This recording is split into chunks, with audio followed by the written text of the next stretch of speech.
할렐루야. 반갑습니다. 거룩하고 복된 주일 아침 예배 자리에 나오신 모든 성도님들 주님의 이름으로 환영하고 축복합니다.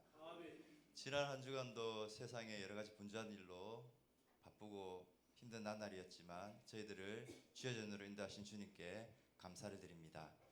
이 시간 우리의 마음과 생각 그리고 세상에서 근심과 걱정은 잠시 내려놓고 우리 삶의 주관자 되시고 삶의 주인 되시는 주님께 집중하며 기쁜 마음으로 찬양하며 예배 자리에 나가시겠습니다. 찬송가 214장 찬송하시겠습니다.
찬송가 368장 찬송하시겠습니다. 368장입니다.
다 함께 묵상 기도하심으로 5월 셋째 주일 오전 예배 하나님께 드리겠습니다.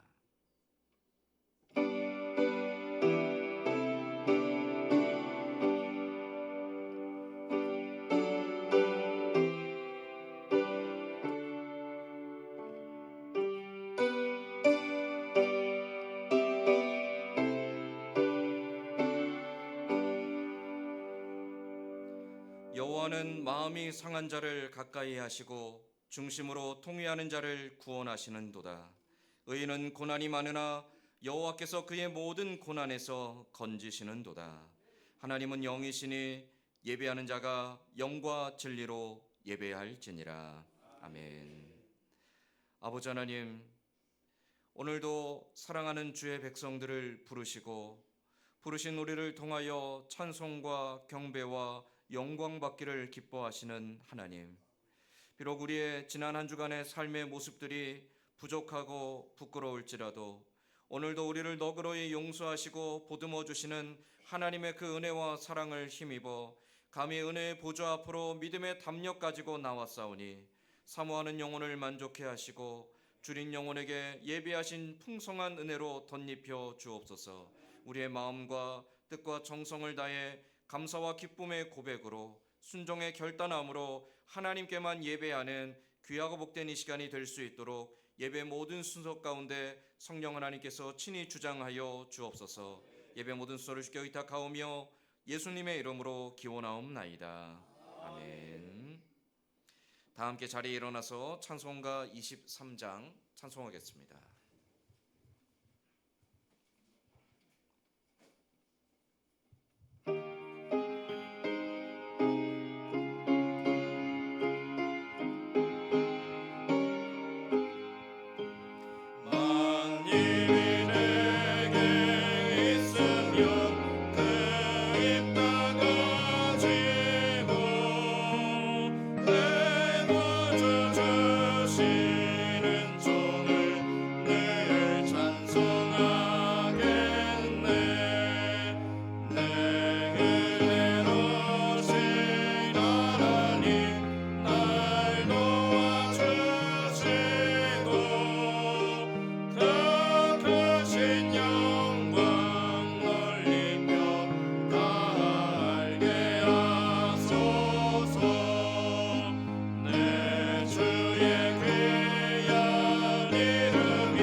교동문은 7번 시편 13편 말씀입니다.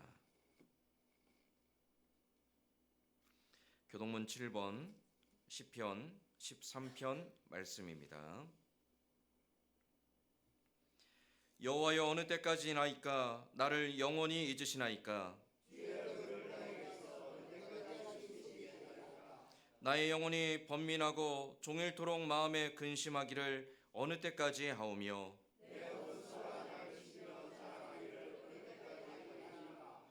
여호와 내 하나님이여, 나를 생각하사 응답하시고 나의 눈을 밝히소서.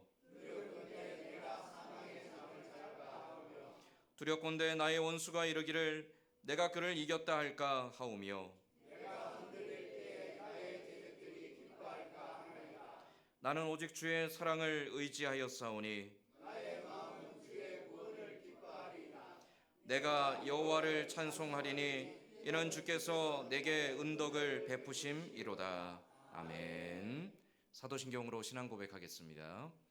전능하사 천지를 만드신 하나님 아버지를 내가 믿사오며 그 외아들 우리 주 예수 그리스도를 믿사오니 이는 성령으로 잉태하사 동정녀 마리아에게 나시고 본디오 빌라도에게 고난을 받으사 십자가에 못 박혀 죽으시고 장사한 지 사흘 만에 죽은 자 가운데서 다시 살아나시며 하늘에 오르사 전능하신 하나님 우편에 앉아 계시다가 저리로서 산자와 죽은 자를 심판하러 오시리라. 성령을 믿사오며 거룩한 공예와 성도가 서로 교통하는 것과 죄를 사하여 주시는 것과 몸이 다시 사는 것과 영원히 사는 것을 믿사옵나이다. 아멘. 다 자리에 앉아서 찬송가 439장 찬송하겠습니다.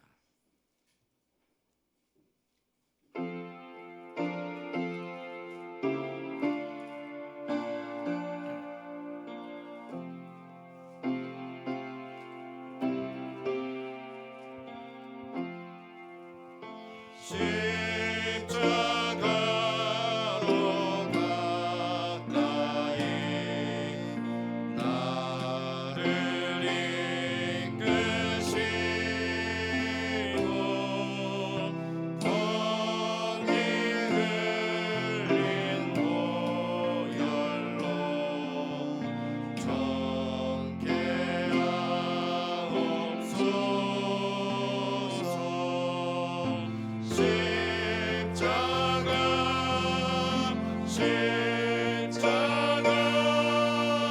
무한 영광일세. 요단강을 건너는 영원한 시간에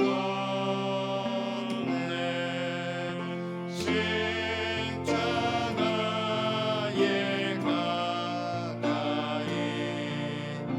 내가 떨고서네.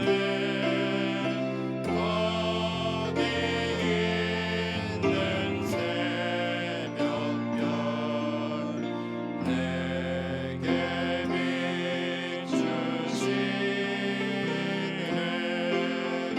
십자가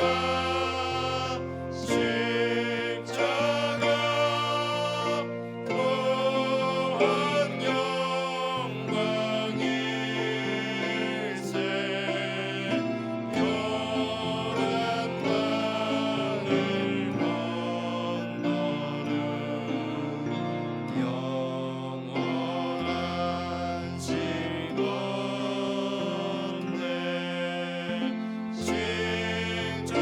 십자가로 가까이 가게 하시오. 몸소하는 고생도 알게 하옵소서. 십자가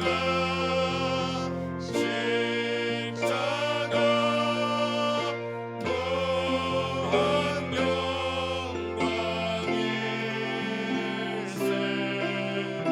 요단강을 건너는 영원한 시간에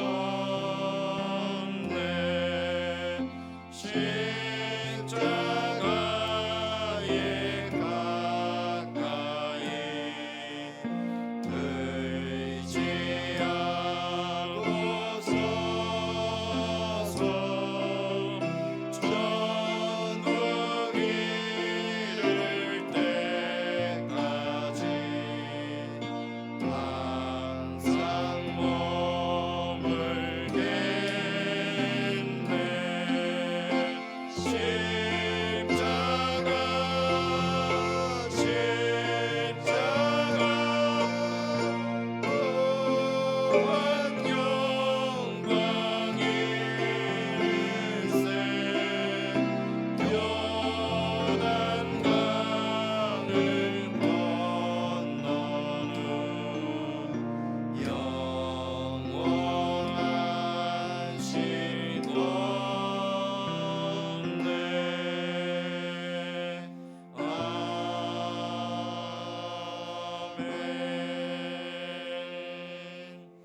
이병성 장로님 대표하여 기도하겠습니다.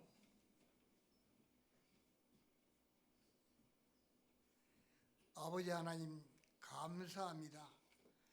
주신 자도 우리 여호와 하나님, 취하신 자도 우리 여호와 하나님이십니다. 이 거룩하고 복된 날을 주심도 우리 여호와 하나님이십니다. 아버지 하나님, 우리가 하나님의 낯을 피하여 어디를 도망가겠습니까? 하나님, 이 시간 우리 선진교회에 찾아놓은 우리 성도님들 한 분 한 분 일일이 기억하여 주시고 믿음을 떠나는 자가 한 사람도 없게 하여 주시옵소서. 오직 믿음으로 사는 자는 하늘 위로 받으며 하늘 영광 받는다고 하였습니다. 아버지 하나님, 이곳에 항무지 같은 이곳에 주님의 귀한 몸된 성전을 주신 아버지 하나님 앞에 감사를 드립니다. 이 시간 찾아놓은 우리 성도님들 가정가정을 인도하여 주시고 한 사람 한 사람도 나고자 하게 주님 인도해 주시옵소서. 아버지 하나님, 요나가 하나님 낯을 피하여 다시스로 도망하지 아니하였습니까? 우리 성도님 한 사람도 아버지 하나님 나고자 하게 하여 주시옵소서. 이 시간도 아버지 하나님 귀한 목사님 한 주 동안도 연구하며 기도하며 이 시간 단상에 섰습니다. 한마디도 땅에 떨어지지 않게 해주시고 귀한 생명의 말씀, 아버지 하나님 그 말씀을 우리의 심령 속에 가득 담아 그 말씀대로 실천하며 살아나가는 저희들이 되게 하여 주시옵소서. 전국 방방곡곡에 주의 이름으로 모이는 교회마다 주님 함께 하여 주시옵소서. 아버지 하나님, 하나님이 우리나라를 포하서 아버지 하나님 이 대한민국을 주시고 우리가 자유롭게 생활하며 아버지 하나님 잘 사게 주신 것도 우리 하나님의 덕분인 것입니다. 아버지 하나님, 저 희북 우리 동포에게도 아버지 하나님 저 상팔 장막이 빨리 무너지고 아버지 하나님 저 희북에도 아버지 하나님의 우리들과 같이 자유롭게 신앙생활하는 그날이 아버지 하나님 빨리 오게 하여 주시옵소서. 아버지 하나님 이 나라를 보호하여 주시고 아버지 하나님 저 희북자들 악한 자들이 물러가게 해주시고 아버지 하나님 대한민국이 아버지 하나님 본받는 저들이 되게 하여 주시옵소서. 이 시대적으로 심히 어렵습니다. 아버지 하나님, 아버지 하나님 아버지 하나님 전쟁으로 인하여 아버지 하나님 너무나 아버지 요란하고 복잡합니다. 아버지 하나님 저 중동 저 전쟁이 빨리 머물게 해주시고 아버지 하나님 빨리 끝나게 하여 주시옵소서. 지금도 시작하는 저 시간이 마치는 시간까지 우리 주님 함께하여 주시옵소서. 부족한 것이 예수님 이름으로 기도하였습니다. 아멘.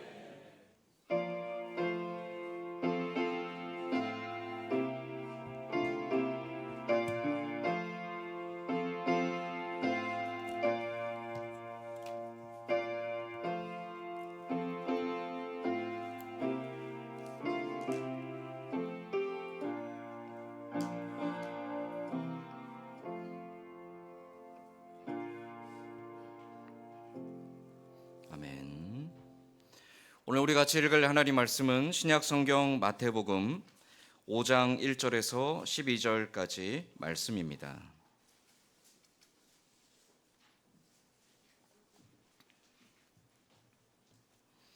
신약 성경 마태복음 5장 1절에서 12절까지 말씀입니다.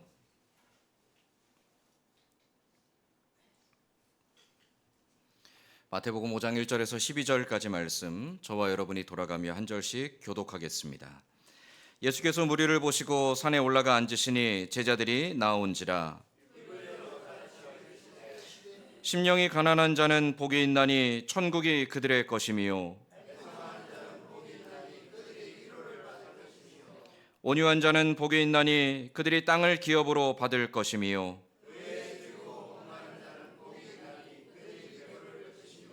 긍휼히 여기는 자는 복이 있나니 그들이 긍휼히 여김을 받을 것이며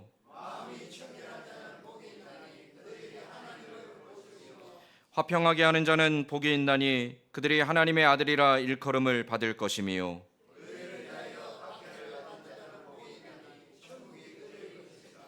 나로 말미암아 너희를 욕하고 박해하고 거짓으로 너희를 거슬러 모든 악한 말을 할 때에는 너희에게 복이 있나니 너희 전에 있던 선지자들도 이같이 박해하였느니라. 아멘. 날씨가 많이 더워졌습니다. 한여름 날씨가 되었네요.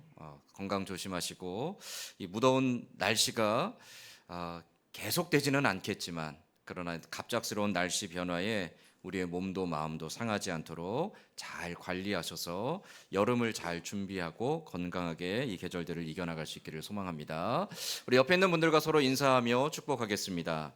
당신은 하나님의 존귀한 자녀입니다.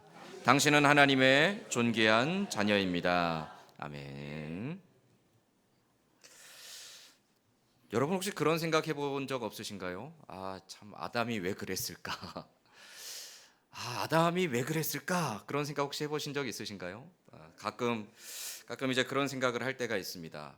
세상이 좀 어지럽고 사람들이 좀 악하고 간사하고 불의한 일들이 있고 그래서 마음이 좀 심란하고 괴롭고 슬프고 좌절되고 혹은 내 안에 그런 마음들이 일어나서 내 안에도 역시 불의한 마음들과 또 연약함들이 넘어지고 또 시험에 들고 또 하나님 앞에 실패했을 때 그럴 때 가끔 그런 마음이 들어요. 누군가를 자꾸 핑계하고 싶은 마음이겠죠.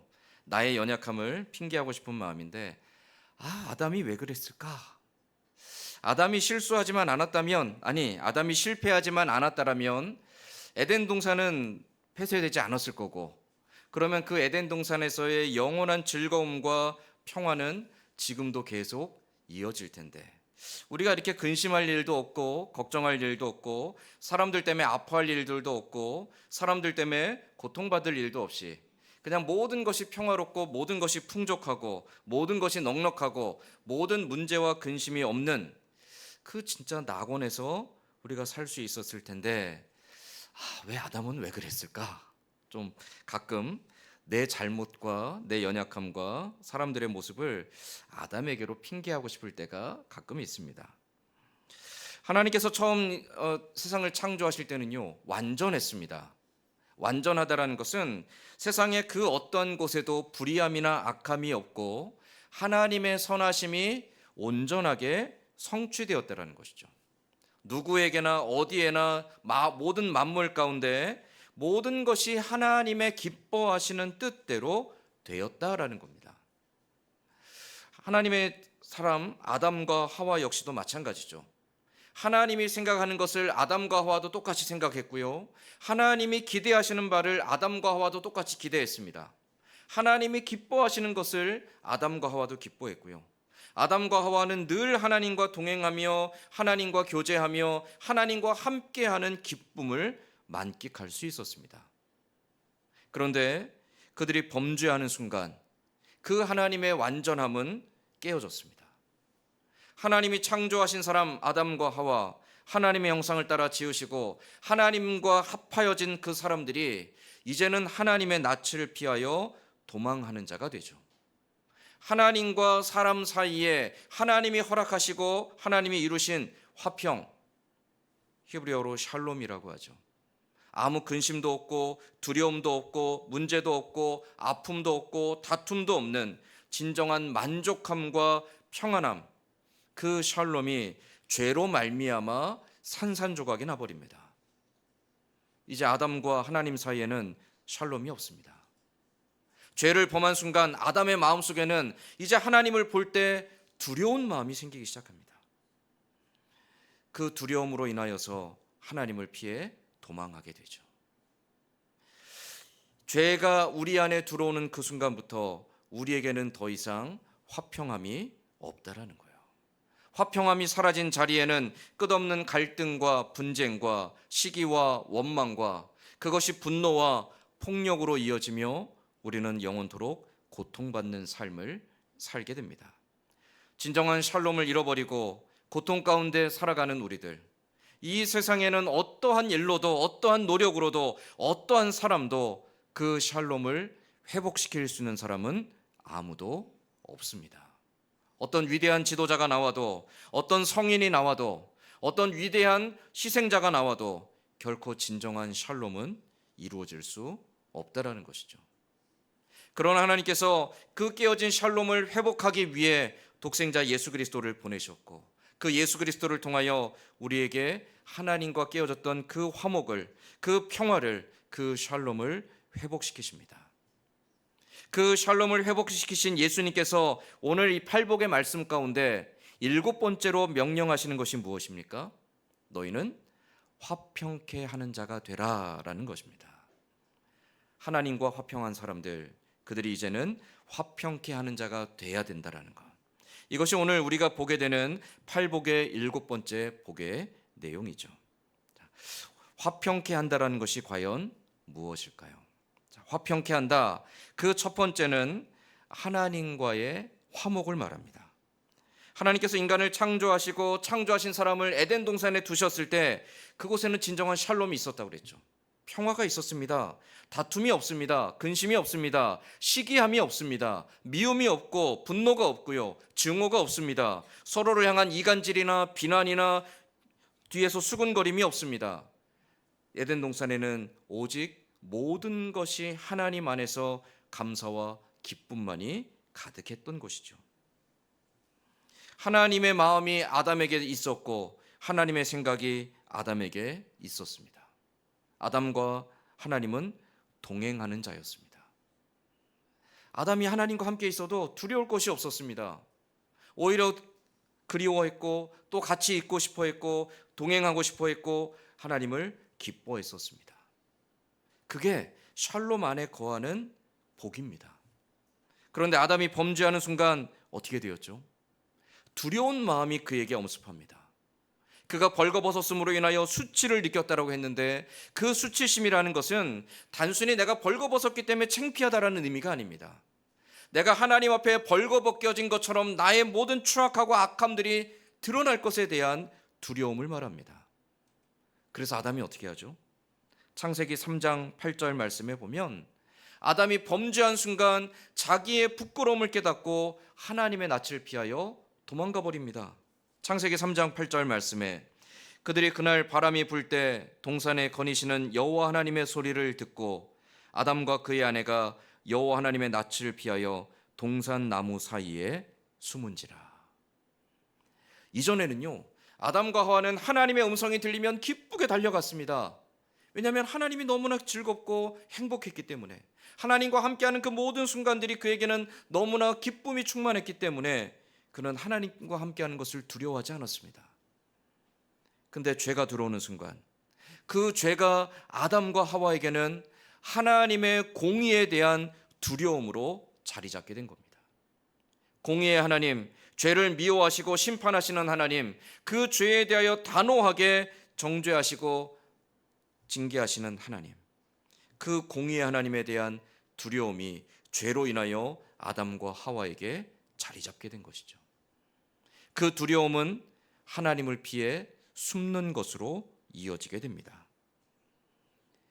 그 모습은, 이 창세기 3장 8절의 모습은요, 사람이 범죄할 때에 그 죄악 가운데 있는 인간이 하나님과 어떠한 관계 속에 있는지를 가장 절실하게 보여주는 장면입니다. 사람이 그 안에 죄가 있으면 하나님을 기뻐할 수가 없습니다. 하나님이 그 죄를 미워하시고 그 죄에 대하여 심판하시는 분임을 깨닫기 때문에 죄가 있는 한 하나님 앞으로 결코 한 걸음도 나아가지 못합니다. 죄가 있는 인간은 결국 하나님을 피하여 도망하게 됩니다.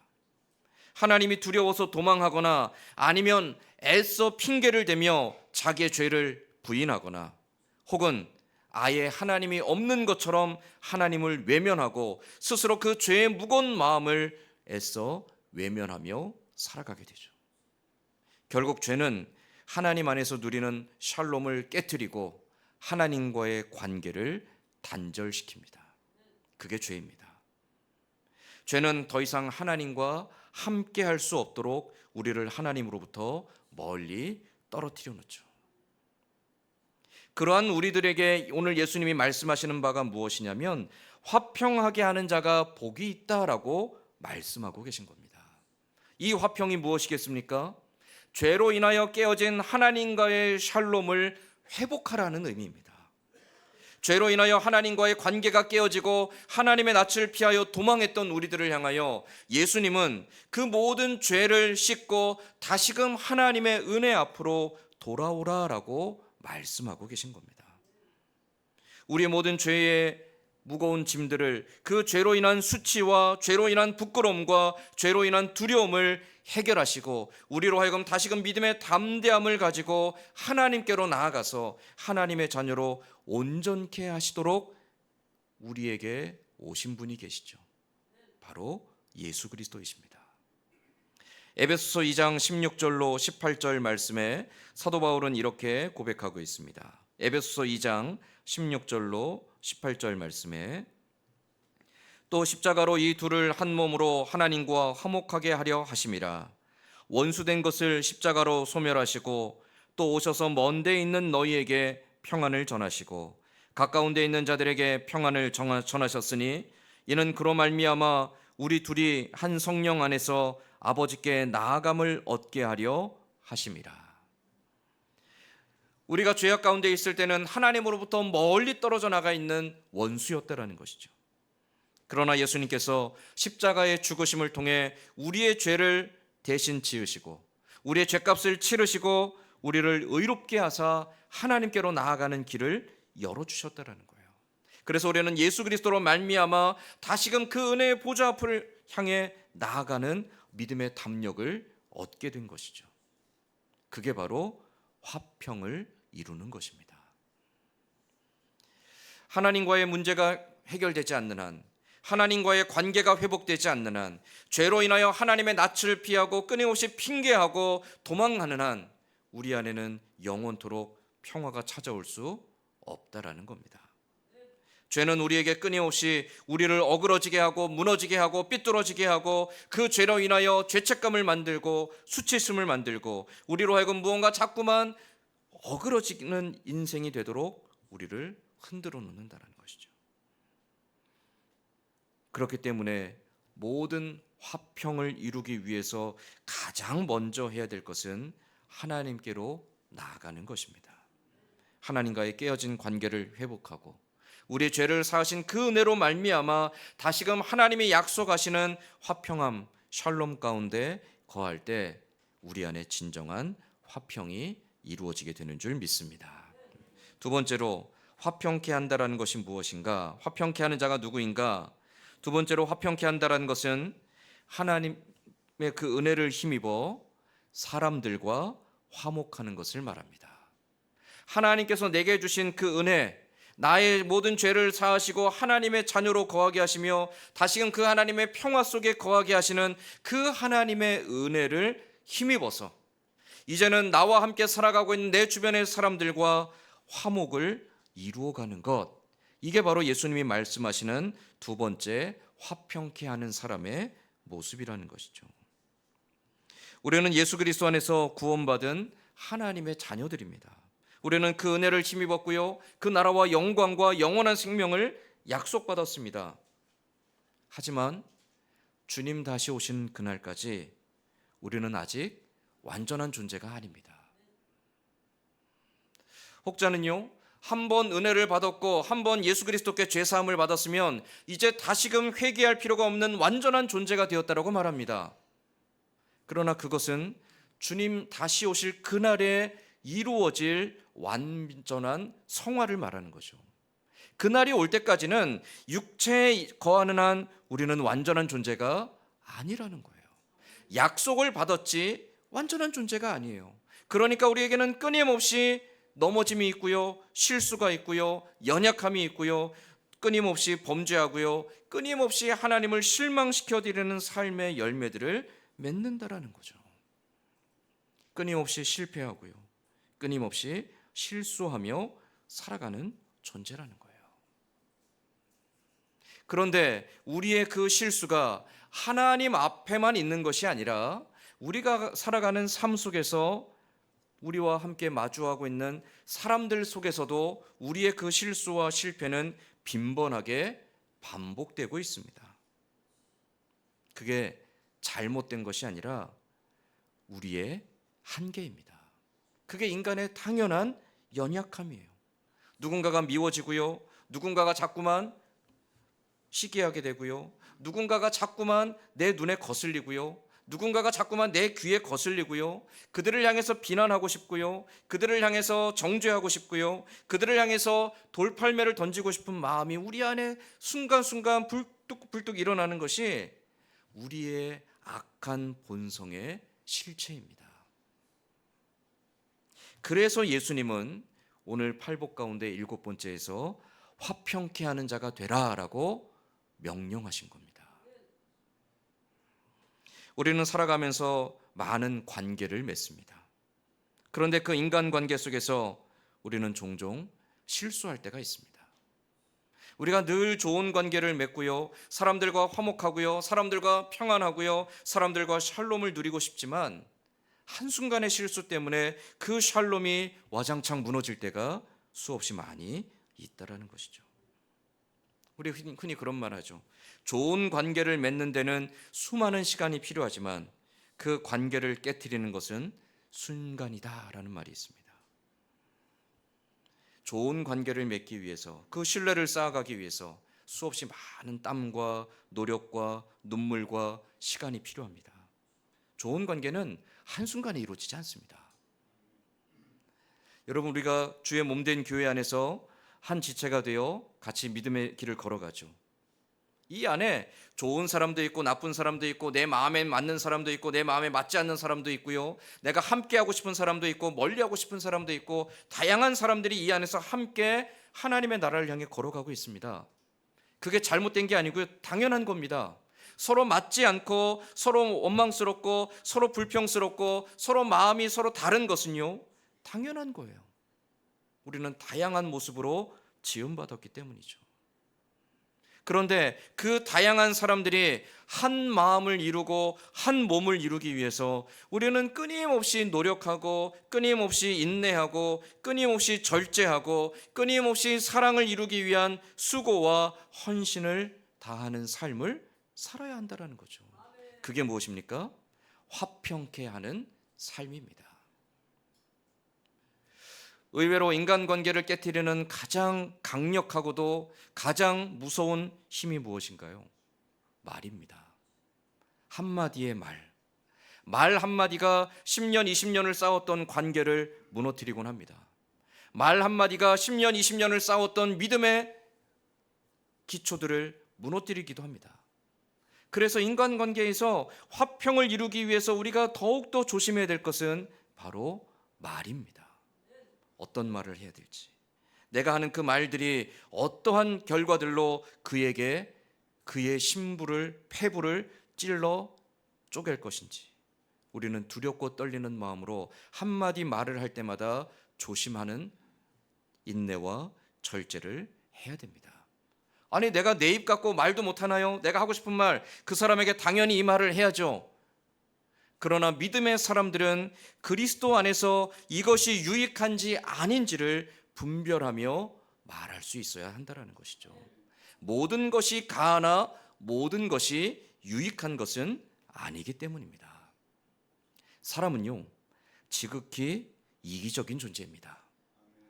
나는 이타적이고요. 나는 남을 배려하고요. 내가 하는 모든 것들은 다른 사람을 위한 것이고요. 나는 항상 다른 사람의 편리와 다른 사람의 만족과 다른 사람의 이익을 위해서 희생하는 사람입니다. 아니요. 그것조차도 무엇입니까? 자기 만족입니다.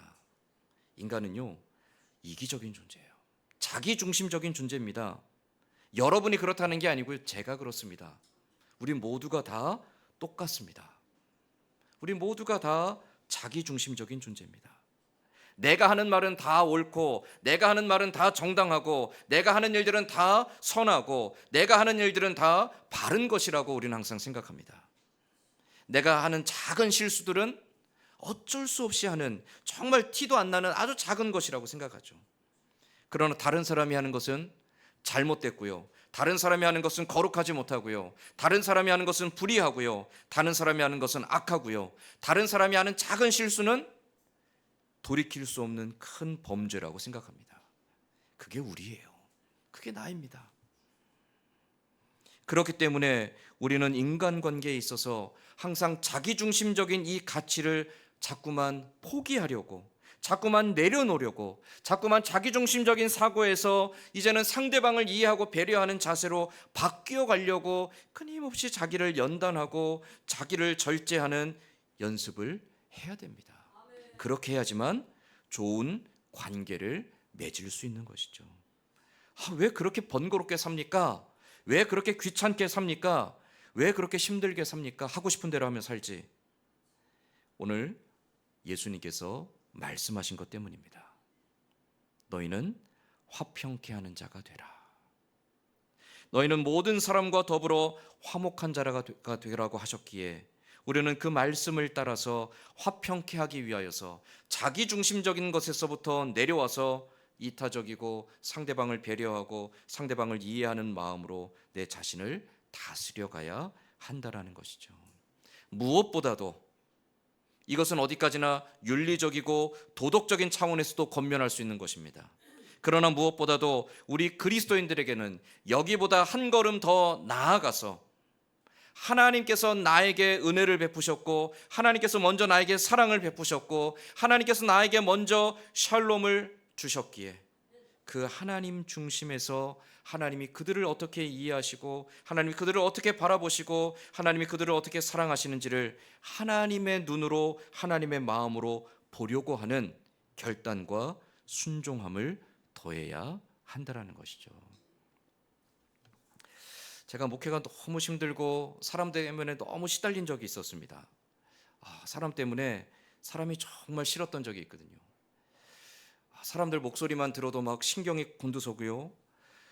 밖에 나가서 사람을 마주하고 싶지 않고요. 교회 나가서 사람들의 얼굴을 보고 싶지 않았던 적이 있었습니다.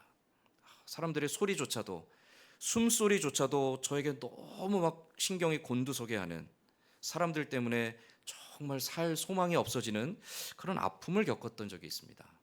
근데 그때 굉장히 가깝게 잘 지내는 귀한 목사님이 그런 말씀을 하시더라고요. 그 목사님이 어떻게 목회의 어려움들을 겪었는지, 그 목사님이 교회에 들어가서 그 힘들고 어려운 교회를 어떻게 버티며 20년 넘게 목회를 하며 견뎠는지를 쭉 얘기하면서 그 목사님이 그런 얘기를 하시더라고요. 너무너무 자기도 밉고 원망스럽고 정말 저 사람 때문에 목회가 너무 힘들고 괴로운 사람이 있었는데 어느 날 하나님이 기도하는데 그런 마음을 주시더래요. 그도 또한 내가 사랑하는 자이다. 그 마음 때문에 그 힘든 시간들을 견뎠다라고 하시더라고요. 근데 그 말이 저에게 굉장히 큰 위로가 됐습니다. 그리고 그 말을 듣는 순간 굉장히 부끄러웠습니다.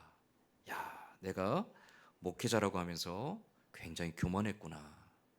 내가 너무너무나 마음이 강팍했구나. 사람들을 미워하기만 했지 하나님의 마음으로 보지 않았었구나. 물론 모든 사람이 다 사랑스럽고 모든 사람이 다 저에게 만족스럽지는 않습니다. 당연한 거겠죠, 그거는. 그러나 그 뒤로 계속 마음에 새깁니다. 그도 또한 하나님이 사랑하시는 사람이다. 그 마음이 그 힘들고 어려움들을 기쁨으로 감당할 수 있게끔 자꾸만 저를 격려해 주시더라고요. 여러분은 어떻습니까? 화평케 한다라는 것이 무엇입니까? 인내하는 거예요. 기다려주는 겁니다. 참아주는 겁니다. 그 사람을 보면서 하고 싶은 말들이 있을 때 참는 겁니다. 지금 몇 번 말씀드렸죠. 2번, 3번 말하고 싶은 거를 참으시라고. 4번, 5번 말하고 싶을 때 한 번 말씀하시라고. 참는 게요 쉽지 않습니다. 입 밖으로 나오는 말을 참는 거요 어렵습니다. 내가 당장 말하지 않으면 잘못될 것 같습니다. 그런데 그럴 때마다 마음에 되새깁니다.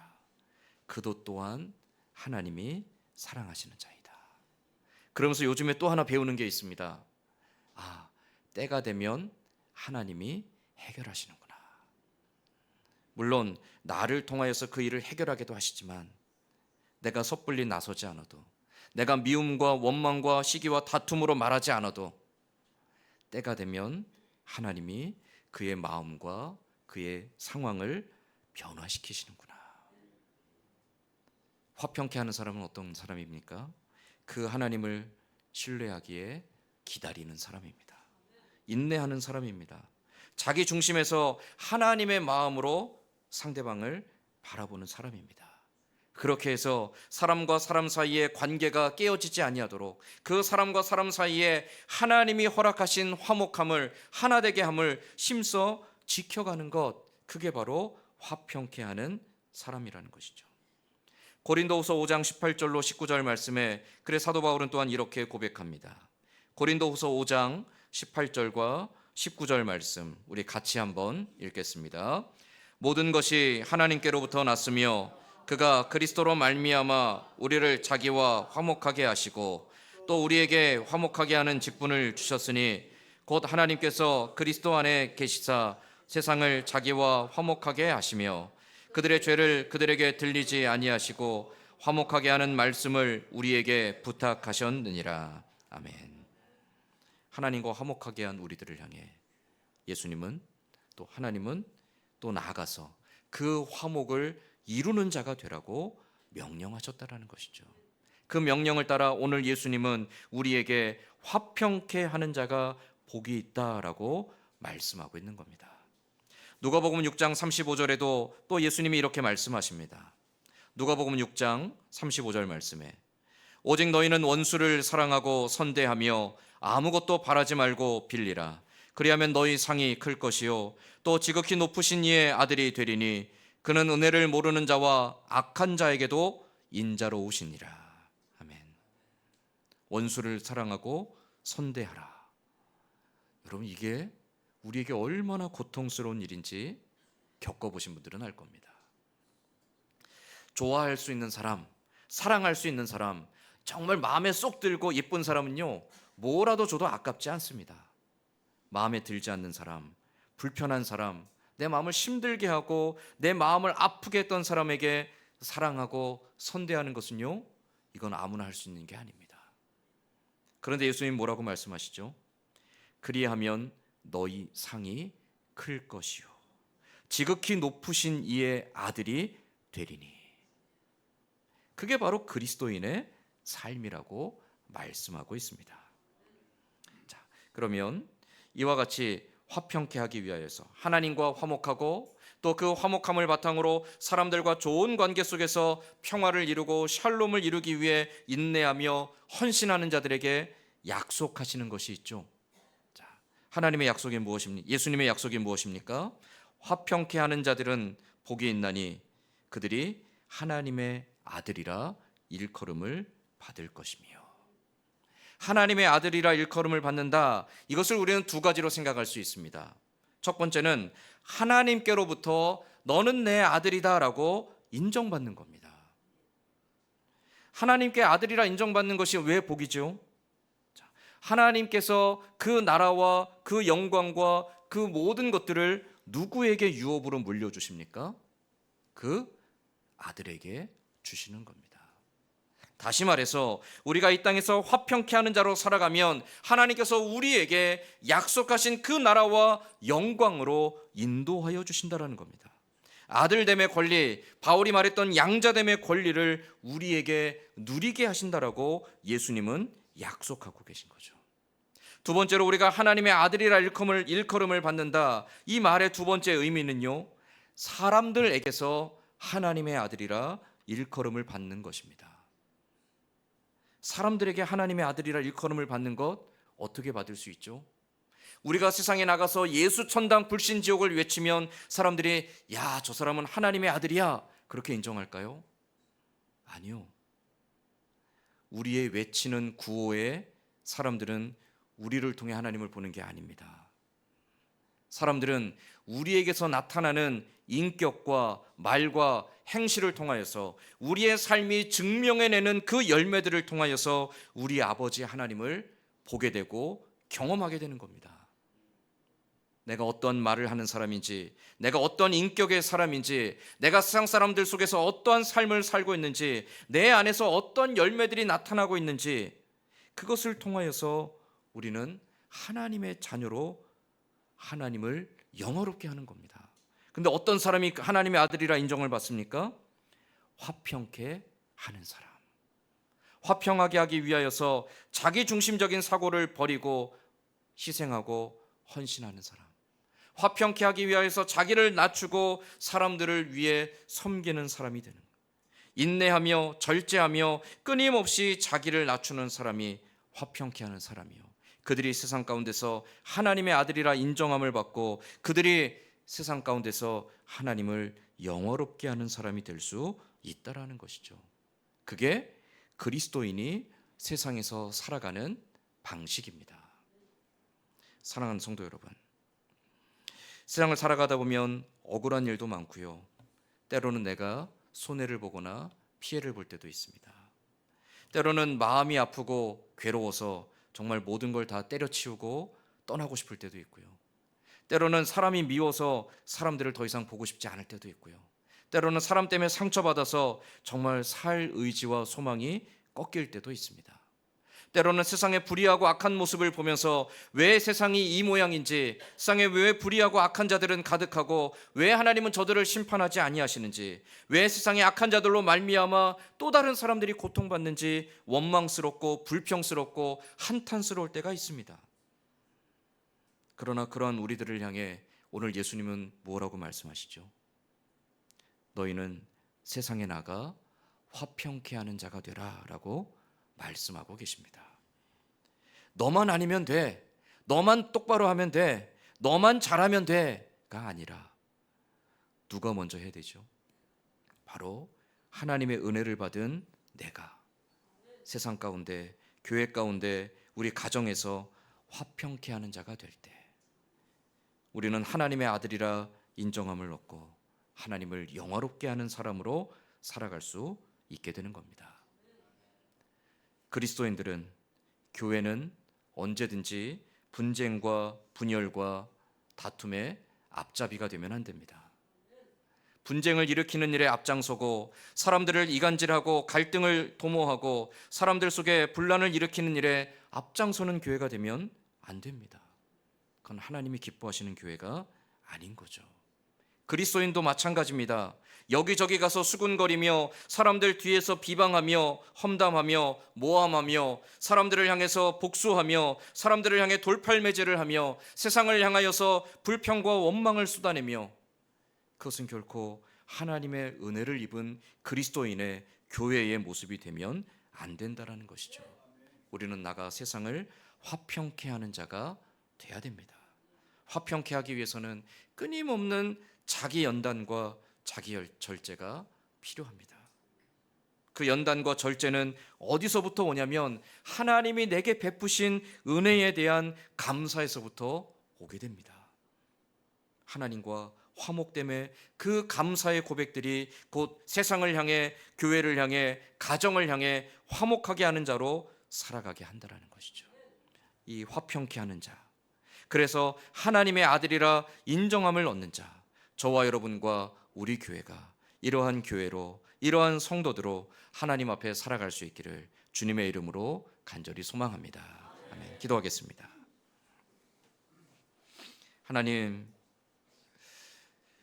하나님과 화평케 하는 자가 되게 하여 주옵소서.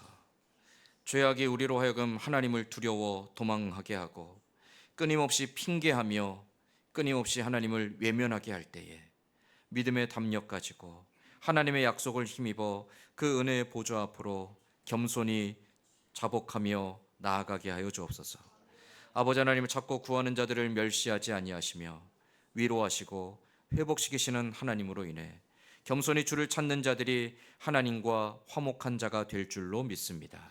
그 은혜를 힘입어 또한 우리가 살아가는 삶의 자리에서 우리의 가정과 교회와 사회 속에서 화평케 하는 자가 되게 하여 주시옵소서.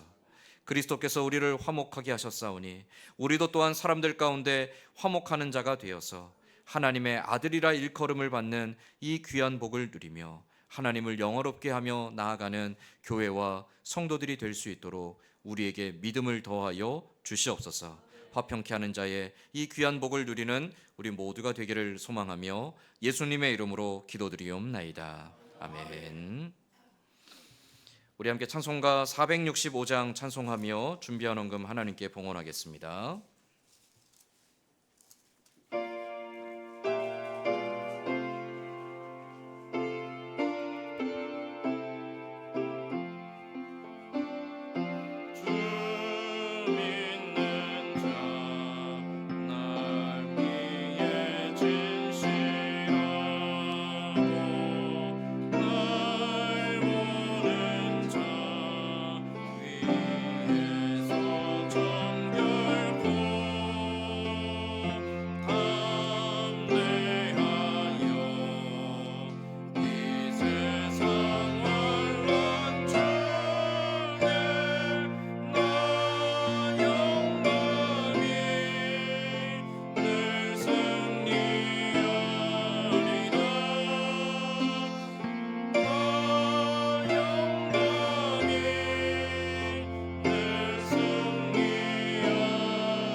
기도하겠습니다. 하나님 감사합니다. 우리를 변함없이 아끼고 사랑하여 주시기에 우리가 오늘도 감히 하나님 앞에 나와 우리의 입술로 또 우리의 마음으로 우리의 온몸으로 주를 경배하며 예배하게 하심을 감사드립니다. 주의 은혜와 사랑에 감사하여 예배할 때 우리의 마음을 담아 우리의 온 정성을 다해 아버지 앞에 준비한 예물 드립니다. 믿음의 고백을 따라 내 모든 것이 주의 것이기에 10분의 1을 떼어 예물로 드립니다. 감사한 제목들, 기도의 제목을 담아 예물로 드리며 선교하고 또 교회를 세워가는 일을 위해 하나님 앞에 작정한 바대로 또 하나님 앞에 결단하며 약속한 바대로 정한 예물을 아버지 앞에 드립니다. 드려진 예물이 주의 나라와 주의 몸된 교회와 주의 영광을 위해 귀하게 사용되어질 수 있도록 쓰이는 곳마다 쓰이는 때마다 선한 양심과 지혜 가운데 인도하여 주시옵소서. 드린 손길들 또한 드리고 싶지만 더 드리지 못한 손길까지 기억하시며 그 손과 가정과 생업의 터전 위에 날마다 함께 하시는 하나님으로 인해 감사와 기쁨의 찬송이 늘 넘쳐나는 귀하고 복된 삶 살아갈 수 있도록 은혜 더하여 주시옵소서. 감사드리며 예수님의 이름으로 기도드리옵나이다.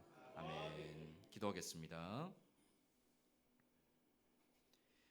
우리 주 예수 그리스도의 은혜와 하나님 아버지의 크신 사랑하심과 성령의 감화감동 교통하시는 은혜가 죄악 가운데 원수되었던 우리를 예수 그리스도 안에서 다시금 화평케 하시고 또 그 은혜를 입은 자로서 우리로 하여금 세상에 나아가 우리가 살아가는 그 모든 삶의 자리에서 하나님의 화평을 전하는 자로, 하나님의 화평을 이루는 자로 살아가라고 말씀하시는 주의 음성 앞에 귀 기울여 순종하고자 헌신의 결단함으로 주님 앞에 고개 숙인 모든 주의 백성들 위에와 이 자리에 함께하지 못한 사랑하는 성도들과 멀리 타지에 나가 있는 가족들 위에 오늘도 영육간의 연약함 속에서 하나님의 위로와 치료와 회복의 은혜를 구하는 주의 백성들과 선교지에서 복음 들고 수고하는 선교사님들과 북녘 땅의 우리 동포들 그리고 이 나라 민족과 우리 교회 위에 이제로부터 영원토록 함께 있을지어다. 아멘.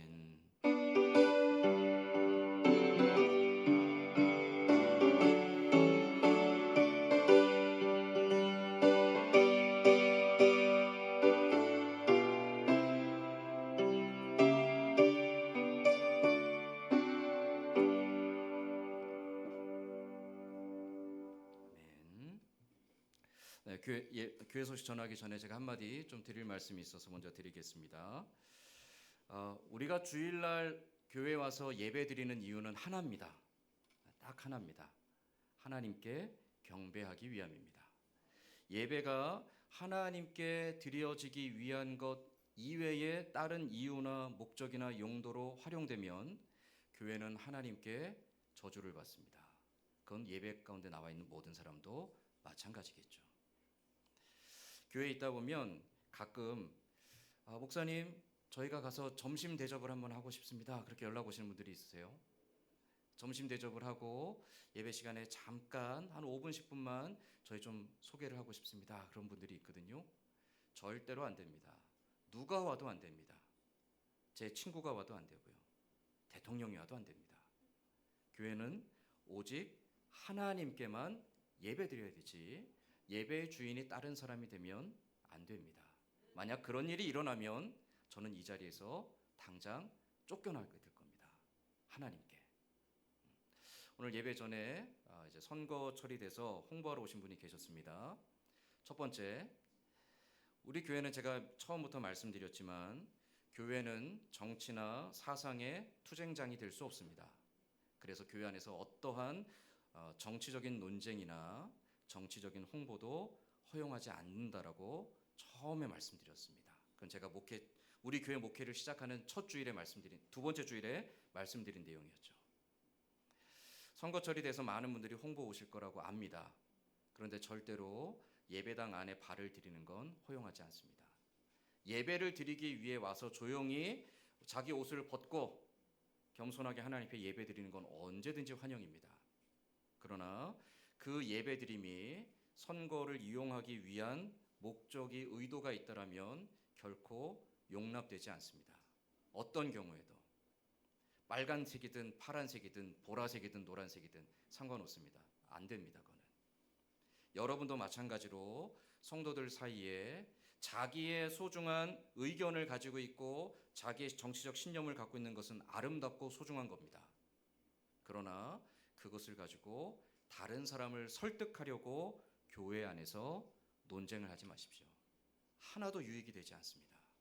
교회를 어지럽게 하고 그리스도를 근심되게 할 뿐입니다. 그 일은 선하지 않고 덕스럽지 않고 유익하지 않습니다. 교회를 해치는 일입니다. 허용하지 않습니다. 자, 두 번째로 외부에서 교회 안에 들어와서 무언가를 하려고 하면 적어도 당회의 허락을 받아야 됩니다. 그렇죠?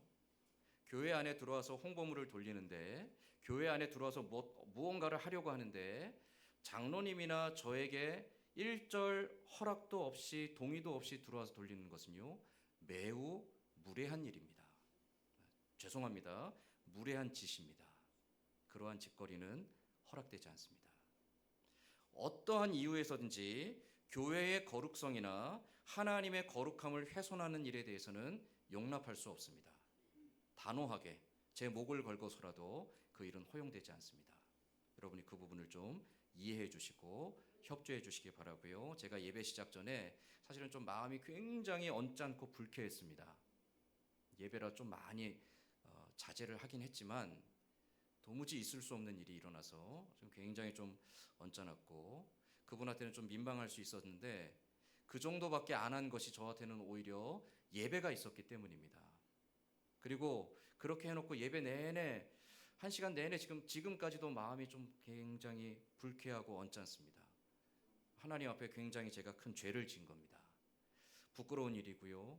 하나님 앞에 제가 예배를 앞두고 또 성내고 분낸 것에 대해서 부끄럽지만 그러나 교회의 거룩함과 하나님 앞에 드려지는 예배의 거룩함을 지키기 위해서 어쩔 수가 없었습니다. 여러분이 양해해 주시기 바라고요.